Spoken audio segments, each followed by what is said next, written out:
Magandang araw, magandang gabi kung nasaan man kayo sa mundo. Ngayong September 28, ginugunita natin ang World Rabies Day, isang mahalagang pagpapaalala sa lahat na ang rabies o rabies ay nakakamatay pero ito ay maiiwasan. Alam natin na sa tamang impormasyon, maiiwasan ang rabies infection. Ang presentasyon na ito ay hatid sa inyo ng Manuel D. Santos Foundation at ng AXA Health Solutions Inc. Bago ang lahat, nais ko pong magpakilala. Ako si Dr. Rachel Santos, isang lifestyle medicine doctor at mula sa Manuel D. Santos Foundation. Mula pa po nung una, isa sa mga naging advokasya namin sa MDS ay ang pagbibigay ng tamang kaalaman tungkol po sa rabies o rabies at kung paano ito maiiwasan. Dumarami ang mga kaso ng rabies, parehong nabibiktima mga matatanda at mga bata, pati na rin ang mga aso at mga pusa. Kaya kailangan talaga nating aksyonan, maiwasan ang rabies sa komunidad. Ang rabies infection ay dinudulot ng rabies virus. Natuto na po tayo noong nakaraang pandemya, nagkaroon ng COVID virus. Anong pinanlaban natin? Pagbabakuna. Ganon din po pagdating sa rabies virus, bakuna lang din ang kailangan natin. Ang rabies virus, hindi ito basta-basta naaalis sa pagpapahid ng bawang, pagsipsip ng sugat, paghihiwa sa balat o pagdikit ng kung ano-anong agimat, kahoy, bato, o pangil o sungay ng hayop. Wala pong epekto ang mga ito pagdating sa rabies virus. Bakuna ang katapat nito. Paano nga ba nag-i-infect ang rabies virus? Sa pagkakataon na ang isang tao ay makagat ng isang hayop na may rabies, maaaring makapasok ang rabies virus sa loob ng katawan dahil ang mga ito ay nasa laway ng isang rabid animal. Pagpasok ng rabies virus sa katawan, hahanapin nito ang mga nerves o yung mga ugat ng pakiramdam. Didikit doon, gagabay paakyat at nagpaparami ng nagpaparami habang umaakyat. Paakyat ng paakyat papunta sa spinal cord hanggang makarating sa utak. Alam niyo po, kapag ang rabies virus ay umabot na sa spinal cord, hindi na po ito mahahabol ng vaccination. Ito ang dahilan kung bakit pinapayo natin palagi kapag may bite exposure, magpabakuna na. Huwag nang hintayin ng ilang linggo, ilang buwan bago gawin ito. Kapag umabot na sa spinal cord ang rabies virus, maaaring lagnatin ang pasyente at ang pakiramdam niya yung parang tinatrangkaso o tatrangkasuhin, masakit ang mga kasukasuan, maaari din na namamanhid o sumasakit yung lugar o parte ng katawan kung saan siya nakagat. At kapag nasa utak na ang rabies virus, doon na makikitaan ang tao ng pagkabalisa, yung paglalaway ng sobra, yung pagwawala, yung pagkatakot sa tubig at sa hangin. Muli, wala na pong bisa ang vaccination kapag ang rabies virus ay umabot na sa spinal cord at sa utak. Kaya po paulit-ulit nating pinapaalala, huwag nang hintayin ang ilang araw, ilang linggo, ilang buwan bago magpabakuna. Lapatan na agad ng first aid at magpunta na sa malapit na DOH Certified Animal Bite Center o Animal Bite Treatment Center. Sa tamang impormasyon, ligtas ka sa rabies infection. Tama po, sa tamang impormasyon, maiiwasan ang rabies infection. Nabanggit natin ang first aid. Ano nga ba ang first aid kapag ang isang tao o ikaw ay nakagat o nakalmot ng aso o pusa? Simple lang, gawin lang ang mga sumusunod. Hugasan ang parte ng katawan na nakagat o nakalmot ng aso o pusa. Ilagay ito sa ilalim ng dumadaloy na tubig, sabunin mabuti, hugasan mabuti sa loob ng 10 minuto o higit pa. Ang gusto nating mangyari, maalis ang laway na dumikit, yung laway ng hayop Kasi nandun po ang rabies virus, di ba? Bawasan o alisin natin ang laway, kaya kailangan hugasan itong mabuti. Hindi na po kailangan magpatawak o magkuskos ng bawang. Pagkahugas, bakuna na ang susunod na gagawin. Hi everyone! Today is World Rabies Day!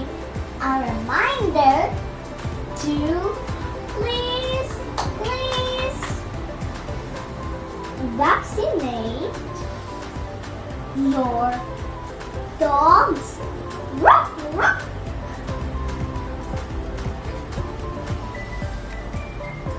And your cats. Meow, meow. See you! Sa tamang impormasyon, maiiwasan ang rabies infection. Tama po yan. Kaya tamang impormasyon ang ibinabahagi natin sa inyo. Bakuna ang katapat ng rabies virus, kaya huwag na po ito. Sa pagpapatawak, susugatan pa kayo, pwede pang maging another source of infection ito. Si bawang naman, walang epekto sa rabies at nakakasunog ng balat. Si bato, walang natutulong sa atin, walang nagagawa, kaya iwasan na rin po yan siya. Gayon din si tandok, si magnet at kung ano-ano pang agimat na pangsipsip na sinasabing makakaalis sa rabies, hindi po yun totoo. Sa paglaban sa rabies virus, bakuna ang kailangan sa tao man o sa hayop. Kung gusto niyo pong makarinig ng totoong kwento, ng experience ng isang kababayan natin sa kanilang pamilya kung saan yung tatay niya nagkaroon ng rabies infection, bisitahin po ang Pinoy Health Podcast sa Spotify o kaya ay Pinoy Health Podcast FB page. Hanapin po yung episode na Rabies Series 2023. Yung title niya, Pinayuhan na magpatabak na lang, namatay dahil sa rabies or rabies. Marami po tayong matututunan dito. Sa tamang impormasyon, maiiwasan ang rabies infection. Sa puntong ito, sasagutin ng ating guest ang mga karaniwang katanungan ng ating mga kababayan. Kaya, Ma'am Iya, ipakilala na natin siya. Hello po, ako po si Nurse Iya. Nandirito tayo ngayon upang talakayin ang iba't ibang paniniwala ukol sa rabies. Kasama natin ngayon ang Public Health Office Coordinator on Rabies na si Sir Bon Cabantog. Isang magandang araw po sa atin pong lahat. Ito po ang inyong pong lingkod, si Mr. Bon Bus M. Cabantog, ang Rabies Program Coordinator po ng Lalawigan ng Bulacan. So, today po ay sineselebrate po natin ang Rabies Awareness Day, no? Ngayon pong September 28. So, magbigay lamang po tayo ng ilang pong kaalaman regarding po sa rabies, no? Rabies in humans. So, ang rabies po ay tinataya po na napakadami po nating naitala na mga kaso ng mga nakagat po ng aso simula po 2019 to 2023. So increasing po ang number of cases po natin dito. So kung makikita po natin ang ating pong mga datos ay tumataas din po ang mga namamatay taon-taon. So ang pinakamataas po natin na naitala po ay ngayon pong 2023 na nakapagtala po tayo ng 25 deaths of rabies cases po, no. So ang rabies po ay ito po ay vaccine preventable disease, no, na dapat po ay kapag kayo po ay nakagat po ng aso, supposedly po dapat po kayo ay nagpapabakuna po kaagad. Kung ang atin po namang aso ay kumpleto ang bakuna pero hindi po maganda ang atin pong pag-aalaga sa ating pong mga aso, ay nararapat lamang po na sila po ay dapat po i-quarantine nyo po muna yung mga aso po natin for 14 days. Na kung sila po ay gumagala, although hindi pa po kayo nakakagat. Pero lalong-lalo na po kung yung mga aso po na ito ay tinatabi pa rin po natin sa pagtulog, hindi lamang po aso, pati po pusa. So supposedly po dapat na monitor po natin sila kung sila po ay gumala, sila po ay lumabas sa atin pong mga tahanan, no, at sila po ay nakapaglaro o nakagat po ng kanilang mga kalaro na aso o pusa doon po sa inyo pong mga lugar. So dapat po sila ay ma-monitor po natin bago po natin sila po itabi. Pa-check up po nyo po yung inyo pong mga aso. Ngayon po, tungkol naman po sa mga nakagat po na tao, ay ang gusto po natin dito by 2030 ay mawala na po, no, yung mga namamatay ng dahil po sa kagat ng aso, kagat ng pusa. So ito po kasi yung mga karamihan na naitatala po natin na mga animal bite cases at mga sanhi ng pagkamatay ng mga tao ng dahil po sa rabies, kagat po ng aso o kagat po ng pusa. Hindi po ito dapat na pinabaliwala dito po sa ating pong lugar, lalong-lalo na po sa ating pong mga pamilya, no? So ito po ay vaccine preventable disease. Dapat po ay makumpleto po natin yung regimen po ng pagpapabakuna po sa ating pong mga aso at ating pong mga mga nakagat po nito, no? Okay? Tapos po ay meron po dito mga ilang katanungan na mga myth, kung tawagin po natin, na kung sila man po ay totoo po ba o ano po yung mga dapat po nating gawin kapag po sila ay mga nakagat po ng mga aso o mga pusa. Sabi ng kapitbahay namin, huwag nang pa-injectionan kasi maliit lang ang kagat. Kapag kayo po ay nakagat po ng aso o nakagat ng pusa, maliit man po ito o malaki, dapat po ito ay dinadala po ninyo sa pinakamalapit na Animal Bite Center o Animal Bite Treatment Center sa ating po mga government po na mga facilities, no? So kinakategory po kasi ito, no? For category 1, ito po yung mga local wound care lamang po ang dapat po natin gawin. Wala pong vaccine regimen na kailangan po dito. Wala pong pre-exposure prophylaxis na ibinibigay po sa kanila unless otherwise po ito ay papasok din po sa mga category 3. Pero po sa category 1, no, ay kung sila naman po ay mga high risk, binibakunahan po natin sila. What do you mean by high risk po ng mga kasamahan po natin ito sa mga facilities na magbabakuna sa mga tao na nakagat po ng mga hayop, no? Sila po yung mga frontliners po natin sa ating po mga animal bite centers and animal bite treatment centers. So sabi ng kapitbahay namin, wag ko na daw pa-injectionan kasi maliit nga lang naman po ang kagat. So dapat po ito ay na-check up o natitingnan po ng ating pong mga doktor at nurses na trained po sa MOP o ano po ito. Ito po yung ginagamit po namin na panuntunan, no, para po ma-assess po mabuti yung ating pong mga nakagat ng aso kung siya po ipapasok sa category 1, category 2 or category 3. Hindi po dapat to binabaliwala, no, maliit man po siya o malaki ang kagat, dapat po ay natitingnan pa rin po sila. So, alaga naman namin ang hayop at may bakuna. Kailangan ko pa ba magpa-injection? Ito po yung mga nagiging problem po natin sa mga responsible pet owners, no. Kung hindi po kasi responsible pet owners ay kung hindi po kompleto ang kanilang bakuna, supposedly yung mga nakagat po nito ay dapat pong pinapabakunahan. Yung mga nakalmot po ng mga pusa, ng mga aso po nila, lalong-lalo na po pag ito po ay nagdugo at nasa itaas po, yung malapit po ito sa ulo, supposedly dapat po ay kayo ay nagpapabakuna. Kalmot lang yan, okay lang kahit hindi bakunahan. Sabi ko nga po sa inyo, kailangan nyo po magpunta sa animal bite centers or animal bite treatment centers para po ito ay ma-assess mabuti. Kung siya man po ay malalim, lalong-lalo na po kung malalim po yung ating po pagkakakalmot, kung mababaw man po siya, ito po ay depende po sa pag-a-assess ng ating pong animal bite treatment centers o animal bite centers na mga competent na mga doctor and nurses na trained po sa MOP o sa standard operating procedures po ng Department of Health, no? Huwag niyo po ipagpapawalang bahala yan, no? Makalmot man, mababaw man o malalim, magdugo, lalong-lalo na po yung mga nagdugo. Ay nako, kiskisan mo ng bawang para matanggal ang gratis, para mawala ang gratis. Ito po yung mga myth natin na nagpapapunta sa tawak, yan po yung mga nagkakaskas ng bawang, naglalagay ng piso, pinasisip-sip, no? Yung mga nilalagyan ng mga buhay na bato, hindi po totoo yun, no? Ito po ay haka-haka lamang na ito po ay nakakagaling. May infection pa po kayo dito, kaya dapat po, uulitin ko po ulit, magpa-check up po kayo sa atin po mga animal bite centers and animal bite treatment centers, no?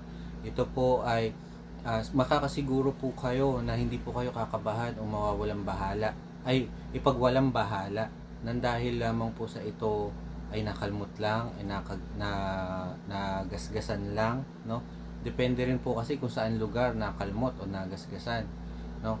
Karamihan po sa mga death po natin ay hindi po mga nagpapabakuna, hindi po nila nakukumpleto yung mga bakuna po nila. Supposedly po dapat po makumpleto po nila yung regimen po na ito. So i-discuss ko lamang po para po alam din po natin o alam ng karamihan yung mga ginagawa po ng mga animal bite treatment centers. Meron po yan tatlong category. Category 1, Category 2, or Category 3. So sa Category 1 po, yan po yung mga nakikipagharutan sa aso, yung mga alaga po nila aso ay mga bakunado din, no? Wala po ito na open wound nung nakagat po siya, nakalmot siya, o kaya po kung siya man ay nadilaan, so mga nagpapakain, o kaya po yung mga nadaanan lang po na aso, no?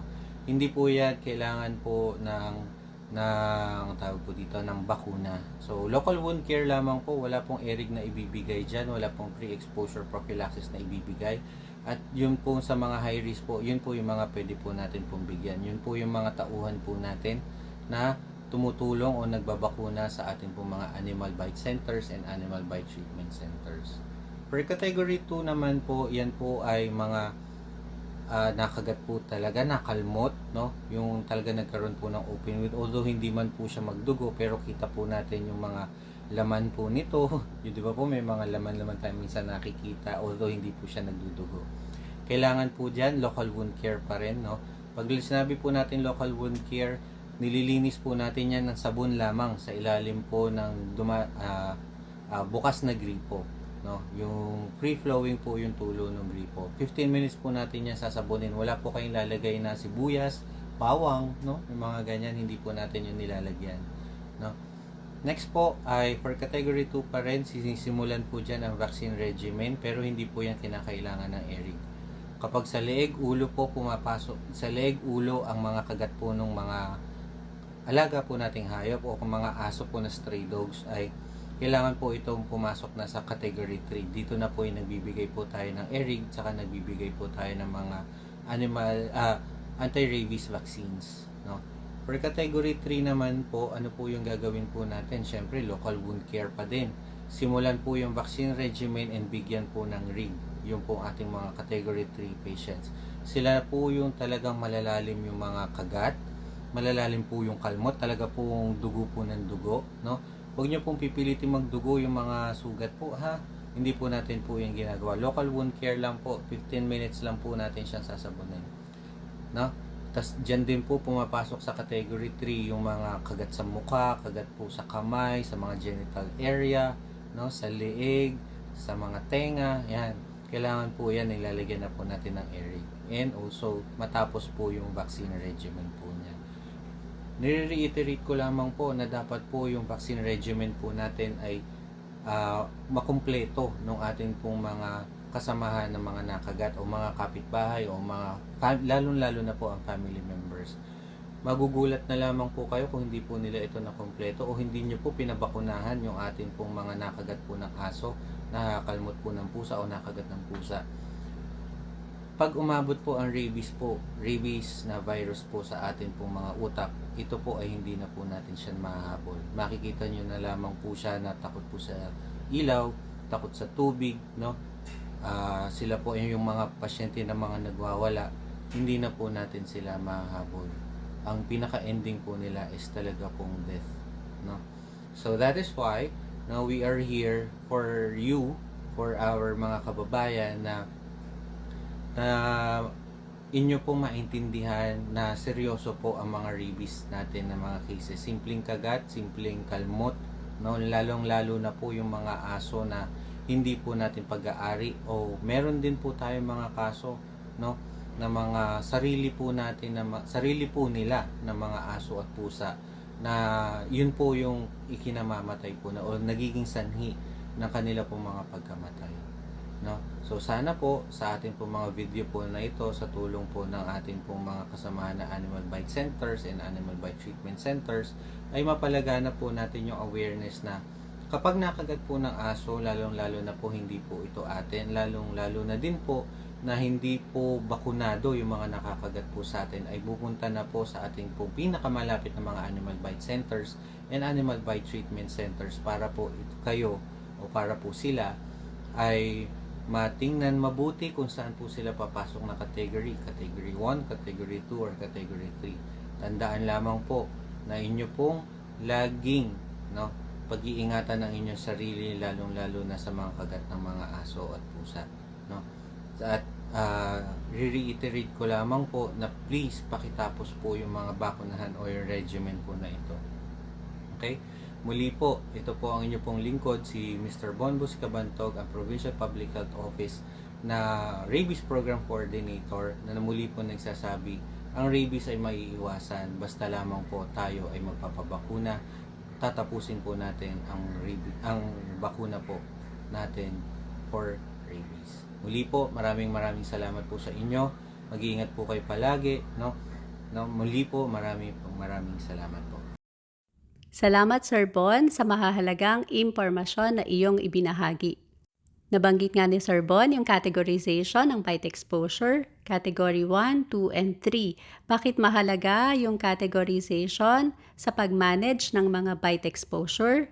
Kasi po nakasalalay dito yung vaccination regimen na kakailanganin ninyo, yung tamang regimen para sa inyong exposure.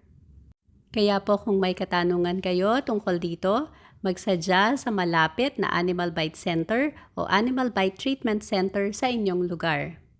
Huwag po sa kapitbahay. Doon po magtanong sa mga tao na may proper training tungkol dito, sa mga tao na may tamang kaalaman tungkol sa bite exposure at management. Nabanggit din ni Sir Bon yung Animal Bite Center at Animal Bite Treatment Center. Nakakalito po ba? Ano bang pinagkaiba ng dalawa na ito? Ito po ang mga pangalan na ibinibigay sa mga pasilidad na na-certify ng Department of Health. Ang pinagkaiba lang, ang Animal Bite Center ay privately owned medical facilities, whether clinics or hospitals. Ang Animal Bite Treatment Centers naman ay government-owned medical facilities, whether clinic or hospital. Ang importante, siguraduhin na magsadya sa legit na DOH-certified Animal Bite Center or Animal Bite Treatment Center dahil ang mga nurses at doctors po doon sinisiguro ni DOH na lisensyado, rehistrado at may tamang training pagdating sa animal bite management. Hindi lang sa mga tao, mahalaga din ang rabies prevention sa mga hayop. Kaya pakinggan natin ang ating friendly veterinarians, Dr. Ever, Dr. Kat, para sa dagdag kaalaman. Doc, common questions about rabies. Kailan pwedeng bakunahan ang tuta ng anti-rabies? Pinakamaaga na po na pwede silang bakunahan pag sila ay 3 buwan na pataas. Doc, kunyari 3 months old na yung mga aso o pusa. Pwede po ba bakunahan kahit may sakit katulad ng pagtatae, pagsusuka? Siyempre po hindi. Lahat po ng animals, kasama na tayo, mga tao, kapag po tayo ay may sakit, hindi po tayo pwede magpabakuna. Kasi number 1, lalo tayo magkakasakit, lalo kang manghihina. Pangalawa, dun po pumapasok minsan yung mga vaccination failure na tinatawag natin na binakunahan naman pero hindi naman tumalab. Okay, Doc. Doc, kailan ba nagkaka-rabies ang isang aso o pusa? Normally po sa atin, nagkaka-rabies po sila kapag nakagat sila ng isang aso o pusa na may rabies din. Usually, syempre aso, pusa lang naman ang alam natin, pero hindi lang naman ho umiikot ang rabies sa mga aso at pusa lang. Lahat po ng mammals, ibig sabihin ng mammals, lahat ng may dede ay pwede hong dapuan ng rabies at kahit nakakagat sila o hindi, ay mamamatay sila pag nagkaroon ng rabies. Isang hayop lang po ang hindi, pwedeng hindi mamatay na may rabies. Sila po yung tinatawag na mga vampire bats. Dok, ang mga ang mga tuta ba na bagong panganak, may rabies na? Tulad na sabi ko kanina, nagkakaroon lang sila ng rabies kapag nakagat sila ng may rabies. So, ibig sabihin, pag kapanganak nila, wala po talaga silang rabies. At ang rabies po pala, hindi po yung minsan sinasabi kasi nila na nakalmot ako ng aking aso, nakalmot ako ng pusa. So, may rabies po yung kalmot nila. Ang rabies po ay natatransmit through saliva po, sa laway. Thank you po, Doc. Okay. Salamat, Dr. Ever, Dr. Kat. Yan po paalala sa atin ng ating mga veterinarians. Dapat walang sakit ang alaga kapag papabakunahan sila. So, paano masisiguro na wala silang sakit? Siyempre, yung tamang pag-aalaga, napapakain ng maayos, nadideworm siguro, kailangan din yan. Matest mabuti. At pagdating naman po sa pagpapabakuna para sa anti-rabies vaccine, siguraduhin nyo na magpapabakuna kayo sa vet clinic o kaya dun sa mga trained staff ng vet office, ng local government unit para maiwasan yung tinatawag nating vaccination failure. Yun po yung nabakunahan yung hayop pero nagka-rabies pa rin. Ibig sabihin, hindi gumana yung bakuna. Iwasan po yung kayo-kayo yung nagbabakuna tapos walang sapat na training para dito. Gentle reminder din po sa ating mga healthcare workers o sa mga tauhan o support group na yung tumutulong sa ating mga healthcare workers, lalo na po dun sa mga nagbabahay-bahay, nagbabarangay. Ingatan po natin ang pag-handle ng vaccine. Hindi pwedeng mainitan, hindi pwedeng maarawan, hindi pwedeng madikit sa ating katawan. Ang anti-rabies vaccine po ay maselan sa temperature. Mawawalan po ito ng bisa kapag ito ay nainitan o nawala sa tamang temperatura. Siguraduhin po na ma-maintain ang tinatawag nating cold chain.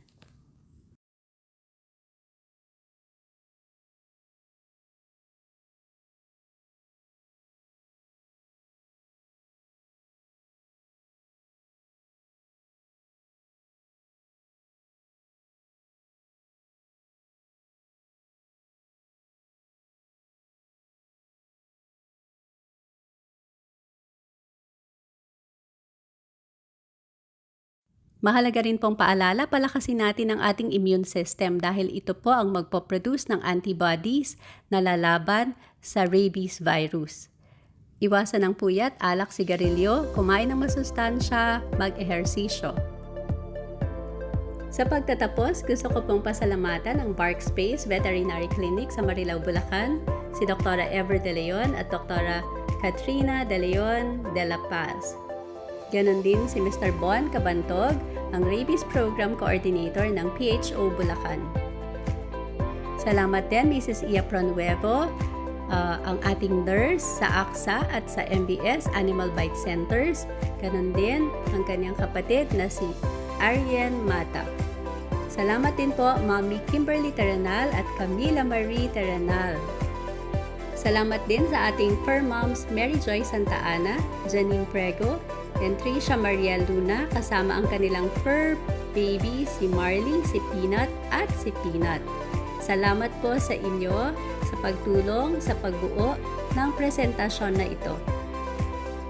Sa ating mga manonood, sana po ay marami kayong natutunan sa araw na ito, sa presentasyon na ito. Kung may katanungan, i-chat lang po at try natin na sagutin kayo para sa dagdag kaalaman. I-share din po ninyo ito sa inyong mga kapamilya, mga kaibigan, mga kakilala na tingin ninyo nangangailangan ng ganitong impormasyon. Tulong-tulong po tayo na maiwasan ang rabies infection at hopefully tuluyan maalis sa ating komunidad. Sa iba pang dagdag kaalaman, i-follow nyo po ang Pinoy Health Podcast sa Spotify, ganun din ang Pinoy Health page sa Facebook, Pop Pinks PH sa Facebook, at ang mga Facebook pages po ng ating klinika, AXA at MBS. Mula po sa Manuel V. Santos Foundation, maraming salamat po sa inyong panonood at sa inyong panahon. Magkita-kita po tayo muli sa susunod na taon para sa paggunita ng World Rabies Day. Maraming salamat po.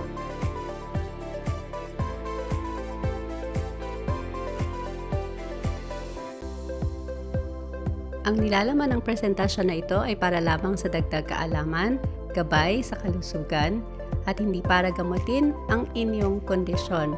Mulit-muli pinapaalala, magpakonsulta po sa malapit na Animal Bite Center or Animal Bite Treatment Center sa inyong lugar. Maraming salamat po.